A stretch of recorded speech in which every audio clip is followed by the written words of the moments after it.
Alors, je vous donne des petites indications pour les exercices que vous devez chercher ce matin. On pourra en reparler cet après-midi. Tout d'abord, dans l'exercice 1, donc je vous rappelle, il y a 4 points à vérifier pour un produit scalaire, symétrique, bilinéaire, positive et définie.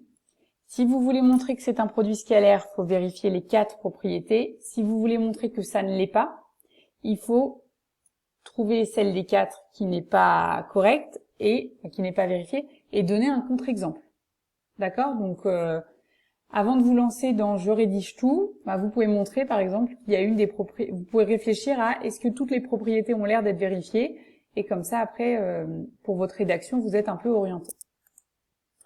Dans l'exercice 2, vous verrez plus loin dans le cours qu'on va avoir besoin de beaucoup calculer des produits scalaires et des normes. Donc c'est vraiment pour vous entraîner, pour que vous ayez les résultats en tête pour les bases canoniques.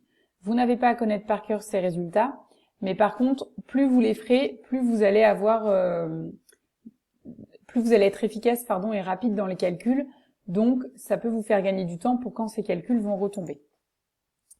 Et enfin, pour l'exercice 5, alors rappelez l'inégalité de Cauchy-Schwarz. La question, elle est là pour vous mettre sur la voie de d'où vient cette inégalité. Et dans les questions 2 et 3, il vous faut en fait appliquer l'inégalité de Cauchy-Schwarz à des vecteurs x et y bien choisis. Donc vous écrivez l'inégalité de Cauchy-Schwarz et puis après vous vous dites, ok, ça c'est censé être l'inégalité de Cauchy-Schwarz, donc pour quel vecteur x, pour quel vecteur y. Donc vous faites tout ça soit au brouillon, soit dans votre tête.